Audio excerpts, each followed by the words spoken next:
después de que los actores y yo tuvimos un proceso muy largo de investigación y de preparación, entrevistándonos con esquizofrénicos, con doctores, entrada y salida de hospitales psiquiátricos y demás. O sea, fue tan abrumador en muchos sentidos que teníamos en nuestro interés, por supuesto, o sea, lo que vivimos nosotros en todo ese proceso, poderlo plasmar en la película para que el espectador, de alguna manera, también lo pudiera ver, ¿no? Y lo pudiera vivir de alguna manera. Desde el guión yo tenía muy claro cómo quería contar la historia de esta manera tan desestructurada, porque al final de cuentas sí me interesaba hacer esta analogía de la cabeza de Fausto, también trasvasado a la narrativa de la misma película, ¿no? Entonces es una alegoría, a final de cuentas, del fraccionamiento mental que él tiene, y por eso la película se cuenta de esta manera, ¿no? Y por eso tiene estas transiciones que quiero que tampoco contarles y ser tan descriptivo, que la vayan a ver para que entiendan de qué estamos hablando. Y entonces el siguiente reto, ya completamente técnico, pues justamente era la edición, ¿no? Lo realizamos para que así se contara, y en la edición hubo muchas que tuvimos que quitar, porque a lo mejor no terminaron de ser como muy claras, y dejamos las que consideramos que eran las necesarias para que se pudiera contar así, ¿no? Porque también te voy a contar una cosa, el primer corte de la película duró 3 horas, 12 minutos. Entonces, imagínate, ahorita la película dura 2 horas. Quiere decir que quitamos 1 hora 12, o sea, otra película. En 1 hora 12 tienes otra película completa. Entonces hubo muchísimas cosas que tuvimos que cortar, y pues ahí se fueron una cantidad enorme pues de transiciones y de cosas que bueno, pero al final, bueno, es lo que es, ¿no? ¡Otro dedo para que nuestras vidas sean diferentes!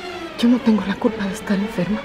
Todos esos cambios de iluminación, por ejemplo, los describo perfectamente en el guión. Obviamente no soy técnico, porque un guión es literario, no tiene por qué ser técnico, pero sí describo el cambio de atmósferas, ¿no? Y de repente la escena se ve bañada por una luz intensa de tal color, y entra humo, y entra... Entonces, eso de entrada, primero también para que a mí no se me vaya el avión y sepa qué es lo que tiene que suceder en esa escena, y para que a partir del guión también podamos hacer un desglose con todos los departamentos de qué tiene que existir técnicamente dentro de la escena. Y eso es algo que a mí me ayuda mucho, porque de entrada ya ellos tienen una lectura de cómo tienen que suceder las cosas, y yo ya nada más tengo que medio explicar, ¿no? Por encima, pero todo partiendo de lo que ya está escrito. Y eso tiene que ver no solo el departamento de diseño de producción, sino también el de fotografía, pero muchísimo. O sea, por ejemplo, Fausto específicamente está pensada para que tenga claroscuros durante toda la película. Entonces, hay momentos que son mucho más luminosos, como la parte de Barcelona, por ejemplo, porque el estado de ánimo de Fausto es otro, es la oportunidad de una vida nueva, bla, bla, bla. Eso hace que la película, por cómo está pensada, tenga otra colorimetría, sea un poco más luminosa, y conforme va avanzando la historia y empieza esta espiral hacia la destrucción, la película se empieza a tornar cada vez más oscura, cada vez más oscura, cada vez más oscura, los mismos ambientes empiezan a cambiar. Por ejemplo, la música es un factor también muy importante. Ese momento que ahorita describías, que es el momento, digamos, que es a la mitad de la película, cuando empieza la transformación fuerte, también la música cambia por completo, porque veníamos planteando algo que era como mucho más clásico, con cuerdas, y de repente se vuelve como muy digitalosa, ¿no? Mucho más sintética. Tiene este momento de abrupto, de explosión la película, y luego otra vez regresa a lo que venía siendo antes, ¿no? Entonces, tiene varios cambios y varias cositas que por supuesto que están pensadas desde antes, y que me gusta que lo traigas a la mesa, porque a lo mejor en una primera lectura o en una primera visita a la película no es tan evidente, porque estás en otras cosas, ¿no? Estás en la emoción del personaje, que además de repente explota y se vuelve pues mucho más interesante en ese sentido, pero hay una cantidad de cosas pensadas para lograr estas atmósferas, que involucra la música, las texturas, por supuesto que el arte, la fotografía, incluso hasta el diseño sonoro, ¿no?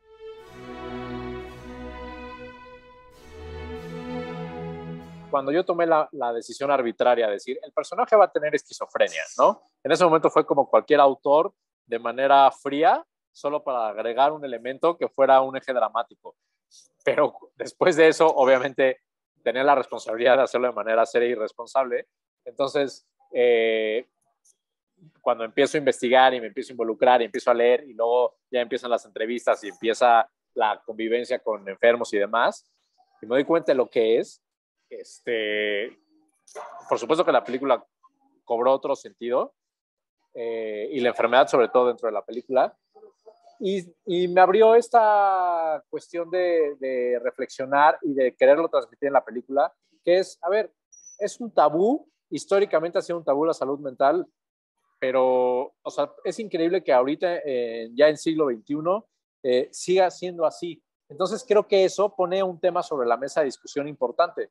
Y si a eso le sumas que esto fue, pues así fue el destino, no sé cómo llamarle, pero el estreno de la película llega después de la pandemia, entonces después de un proceso en el que vivió la humanidad, de enfrentarnos y de sufrir cosas emocionales muy fuertes que muchos derivaron en cuestiones mentales, creo que eso todavía le da más relevancia en ese sentido a la película, ¿no? Porque no es nada más la esquizofrenia, es el encierro, la depresión, la violencia intrafamiliar dentro de esto mismo, ¿no? Entonces, la violencia de género, entonces, muchas cosas que se vivieron y que explotaron también en la pandemia. Entonces, creo que eso, pues llega en un momento la película justo para abordar convenientemente temas que están sobre la mesa y que son importantes.